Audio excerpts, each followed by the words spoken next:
Okay, so I feel like my case of bullying, if you can call it that, is kind of different. Or maybe it's not different, but maybe it's just not the type of stories that gets picked up by the media and whatnot. But it's because I was never physically hurt or pushed or whatever. And it's not even like I was really verbally assaulted at all. No one made fun of me or called me names. I was just simply excluded completely. And that's not something that you hear about a lot because it's not nearly as, oh, look at how awful these children are treating this other child. Because it's kind of less noticeable. And I think if I talked about it with maybe the kids that I grew up with, I wonder if even any of them would remember this or would remember excluding me on purpose, or if they did it even subconsciously, or if they would consider themselves being bullies. But there are a couple instances that stand out really vividly in my mind. So the first one was I had a best friend. Her name was Ashley, and we were pretty much inseparable from like first grade through third grade. And then, and I can't remember if it was during third grade year or during fourth grade year, a new girl came to school, and I just remember a very specific time in recess, and we were in the gym because it was raining or snowing or something, and Ashley and Katie were playing together and would not play with me. And I had no other friends. There were other people that went to school there, but I had just so put all of my eggs in one basket. And then when she dumped me, it was like really like that. It was like a relationship, and she had dumped me and didn't want anything to do with me anymore. And I remember sitting on the bleachers and watching them run around the gym playing some game and just crying and crying and crying, because I had no friends all of a sudden. And for me, that was a lot of what pretty much fourth grade through the end of eighth grade.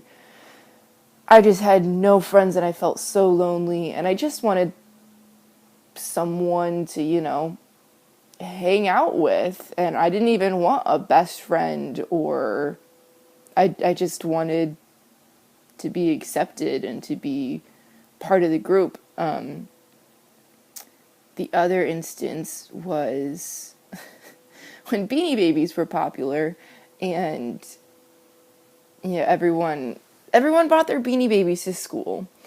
And it was one of those stupid things where, like, it was probably fourth grade.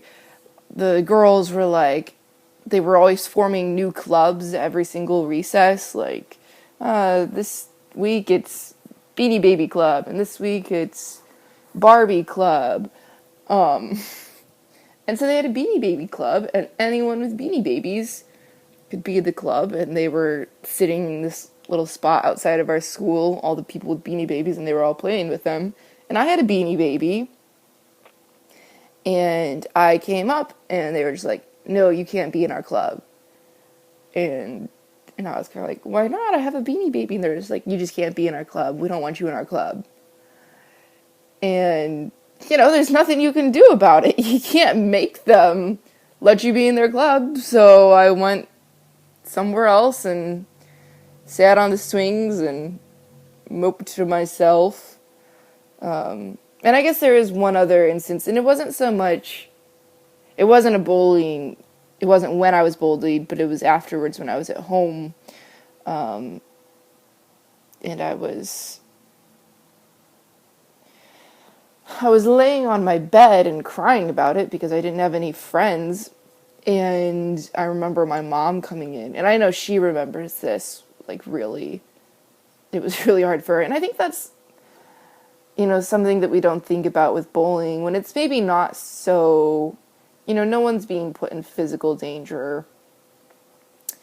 I, for one, was never suicidal at all, but it was still really hurtful. And for a parent to see that and to be so helpless, it had to have been just heartbreaking for her. But I was laying on my bed crying, and she came in and asked me what was wrong. And I remember telling her that no one at school liked me and no one wanted to play with me, and just crying and not being able to do anything, and her not having anything to tell me. She couldn't say, oh, well, you need to do this or be less like this. I feel like that's another thing that kind of made my case unique. And again, maybe it's not, maybe they're just not the cases that people talk about, is that I wasn't super nerdy. I wasn't, I wasn't antisocial. Like, in general, I was just a pretty average kid who liked playing with toys and other people. I wasn't bossy or annoying. And there was just, like, no reason. There was no reason for people to not like me or to not want to play with me. It was just the way it was. And I think in some ways that's almost harder than looking back and being like, yeah, I was so nerdy and into things that other people didn't get, and they just didn't get me, and they just didn't want to play with me because of that. It was almost a deeper, more personal, like, there's something about me that people just don't like, that they just didn't want to be friends with. Which has definitely affected me for, even I'm 22 now and have many friends and have not had to deal with that for a long time. But there's still, I don't know, I think there's still something about those experiences. You're so young and so formative that it really affects the way you view yourself, even still. And I'm not the type of person to have a ton of friends. I only have a handful of really close friends, and I can still feel a little bit like when I'm in a new situation where I'm meeting lots of people and I just don't really click with a lot of people, that I'm not popular, or that there's something wrong with me and I don't know why.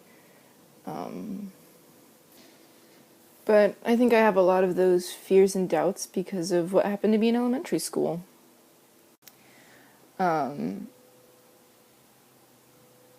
Yeah.